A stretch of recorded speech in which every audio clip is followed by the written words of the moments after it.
မျှဝေပေးခြင်းနဲ့အကြောင်းလေးတစ်ခုရှိပါတယ်အဲ့ဒါတော့ထူထူတော့မဟုတ်ဘူးတခြားတော့မဟုတ်ဘူးအခု line ပေါ်မှာရေပန်းစားပြီးတော့လူစော့များနေတဲ့ခွန်သုံးလုံးပေးဝင်အထက်ကဝင်ကိုဆိုတဲ့ဂိမ်းကိုဘယ်လိုအနိုင်အောင်စော့ရမလဲဆိုတာကိုကျွန်တော် sharing လုပ်ပေးခြင်းတာဖြစ်ပါတယ်အရင်ဆုံးဂိမ်းစော့ဖို့အတွက်ဆိုလို့ရှိရင်အကောက်အရင်ဖွင့်ရပါမယ်အကောက်ဖွင့်ရတဲ့ link ကိုလည်းကျွန်တော်အခုဗီဒီယိုရဲ့ comment မှာ link ချထားပေးပါတယ်အဲ့ဒီ link ကနေဝင်ပြီးတော့ဖွင့်မယ်ဆိုလို့ရှိရင်ဗလာသားတို့အတွက်ဘောနဲ့1000ရရှိမှာဖြစ်ပါတယ်ဘယ်လိုဖွင့်ရလဲဆိုတာကျွန်တော်တစ်ချက်ပြပေးမယ်အကောက်မဖွင့်ခင်အရင်ဆုံးဗလာသားတို့ဖုန်းမှာ VPN တစ်ခုချိန်ထားဖို့တော့လိုတယ်နော် VPN ချိန်ထားမှသာအကောက်ကဖွင့်လို့ရမှာ VPN မချိန်ထားဘူးဆိုတော့အကောက်ကဖွင့်လို့ရမှာမဟုတ်ပါဘူးကျွန်တော်ပေးထားတဲ့ link ကိုနှိပ်လိုက်ပြီးဆိုတော့အခုလိုမျက်နှာပြင်ကိုတွေ့ရမယ်အပေါ်မှာဖုန်းနံပါတ်ထည့်ပေးပါဒါကတော့ဖုန်းနံပါတ်ထည့်ရမယ့်နေရာမှာပြီးလို့ရှိရင်ဒီမှာစကားဝက်password ကိုမှတ်မိလွယ်တဲ့ခဏ6လုံးထည့်ပါအပေါ်မှာထည့်ထားတဲ့ password ကိုအောက်မှာနောက်တစ်ခါထည့်ပေးပါအားရကိုလုံးထည့်ပြီးလို့ရှိရင်တော့ဒီအောက်ကမှတ်ပုံလေးဆိုတာလေးကိုနှိပ်ပေးလိုက်ပါ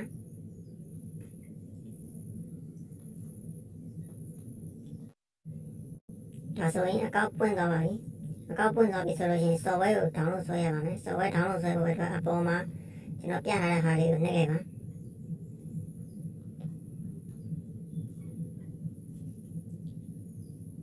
ကျွန်တော်အခုပြထားတဲ့ပုံစံလေးကိုနှိပ်ပြီး software ကို download ဆွဲလိုက်ပါ software ကို download ဆွဲခိုင်းလဲဆိုလို့ရှိရင် software ထဲမှာဝင်ပြီးတော့ဆော့မယ်ဆိုရင် VPN လုံးဝခံရမလို့ပါဒီတိုင်းဆော့လို့ရပါတယ်ကျွန်တော် website ထဲကနေဝင်ပြီးတော့ဆော့မယ်ဆိုလို့ရှိရင်တော့ VPN ခံမရမှာပါအားကြောင့်မို့ software ကို download ဆွဲခိုင်းတာပါ software ကို download ဆွဲပြီးတော့ install တင်ပြီးလို့ရှိရင်ဂိမ်းဆော့လို့ရပါတယ် software ကိုဝင်လာပြီဆိုလို့ရှိရင်အခုလိုပုံစံတွေ့မြင်ရမှာပါကျွန်တော်ပြောပြမှာဒီအောက်ကဒီဝင်ကိုဆိုတဲ့ကောင်လေးကိုနိုင်အောင်ဆော့တဲ့နည်းကိုအခုပြောပြပေးမှာဖြစ်ပါတယ်တို့ဒီဝင်ကိုဆိုတဲ့ဂိမ်းလေးကအကြီးအသေးကိုလောင်းရတာပါအရင်ဆုံးဆော့မိုက်လို့လေဆိုလို့ရှိရင်ပတ်စံအရင်တွင်းရပါမယ်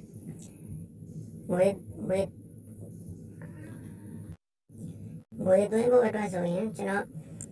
comment မှာ Viber ဖုန်းနံပါတ်နဲ့ Telegram ACC ကို link ကိုကျွန်တော်ချပေးထားပါမယ်အဲ့မှာသွားပြီးတော့ငွေသွင်းငွေထုတ်ပြုလုပ်နိုင်ပါတယ်အဲ့တော့ကျွန်တော်တစ်ချက်စော့ပြပေးမယ်နော်ဘယ်လိုနိုင်အောင်စော့ရလဲဆိုတာကျွန်တော်ပြတာနေရရှိပါတယ်အဲ့တော့ကျွန်တော်ဝင်မယ်ဒီကျွန်တော်လောင်းမယ်ပေါ့နော်ဒီချင်းကတော့ကြည့်ပါတော့နော်50တောင်းအောင်ရဝိုင်းတော့လောင်းကြီးလောင်းလို့မရတော့ပါဘူးအော်ကျွန်တော်ဒီမှာအကြီးကြတော့တိတ်ယူလောင်းပါမယ်ကျွန်တော်တသိန်းပေါ့နော်တသိန်းကစလောင်းပြပါတယ်ကိုမရှိတဲ့ငွေမောက်တိုင်းကိုလောင်းလို့ရတယ်ပေါ့နော်ဒီကစားလိုက်နိုင်ဖို့တို့မှာပဲ80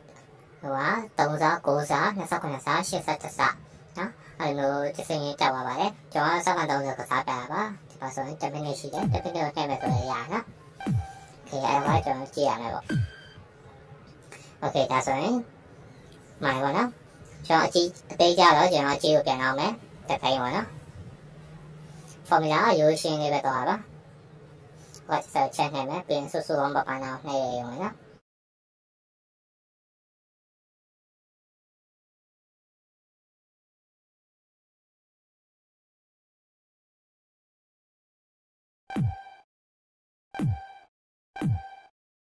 ကျွန်တော်ဆရာလမ်းရောက်ကနေကြည့်တယ်နော်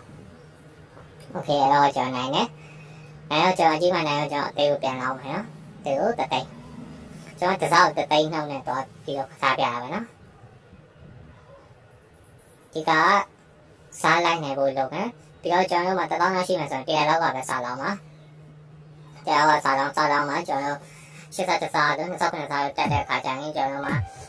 6900ရတဲ့ပုံစံပေးတော့ပါ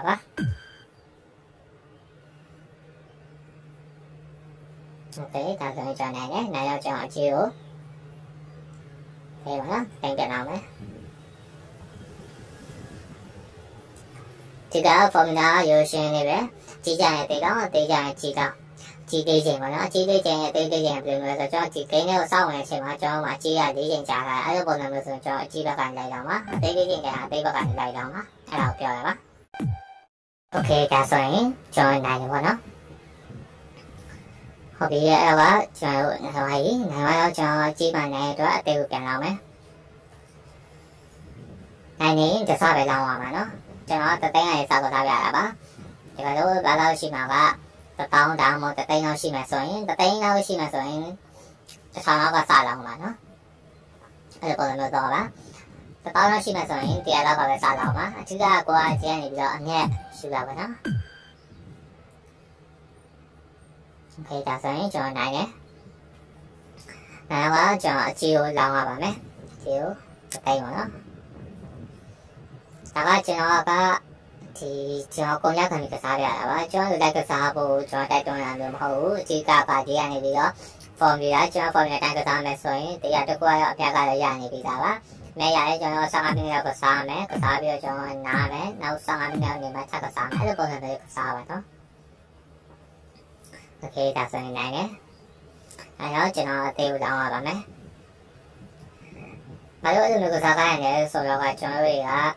ဒီ formula ကလည်းရှင်းပြောရင် formula ကတော့သူအလောက်ချိန်ရှိတယ်အဲ့တော့အလောက်ချိန်15မိနစ်ချားလေးပေါ့နော်အဲ့ချိန်မှာ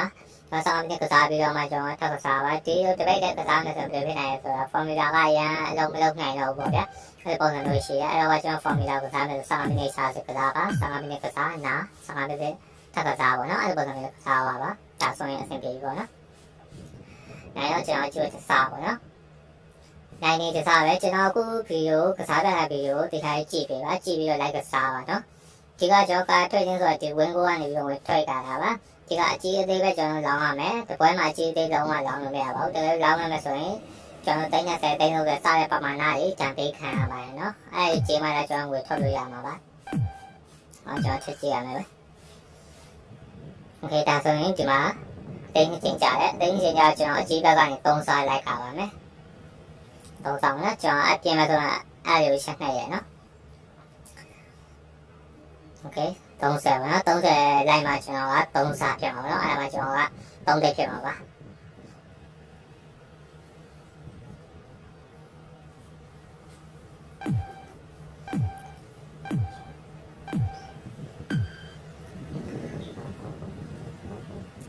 โอเคဒါဆိုရင်ကျွန်တော်အားပါပြီပေါ့နော်ကျွန်တော်ကြီးမှနိုင်တော့ကျွန်တော်အသေးကိုပြန်လောင်းမယ်စားလိုက်ရတာကိုမကြောက်ပါနဲ့စားလိုက်ရတော့ကျွန်တော်ဗျာထားပါကျွန်တော်1000လောင်းရဗျာရှုံးရင်ကျွန်တော်3စားလိုက်ရင်3လောက်ပါနော်အားလုံးပေါင်းစုစုပေါင်းပထမရှုံးထားထားတယ်ဆိုကျွန်တော်4လောက်ကျွန်တော်9စားမှကျွန်တော်ပြန်နိုင်မယ်ဆိုရင်ကျွန်တော်9စားကြည့်တော့ပါဗျာဘယ်လိုတောင်းတော့တောင်း3လောက်နော်ပြန်မြတ်တာစားပြန်မြတ်တာကကျွန်တော်19000လောက်ပြန်မြတ်တယ်ပေါ့နော်19000ကျော်ဆိုတော့ကျွန်တော်4လောက်ကျော်ပြန်မြတ်တယ်ပေါ့နော်အဲ့လိုအမြတ်ထွက်ပါတယ်စားလိုက်တာကနော်ဆိုတော့ဒါဆိုကျွန်တော်3စားလိုက်ပါပြီ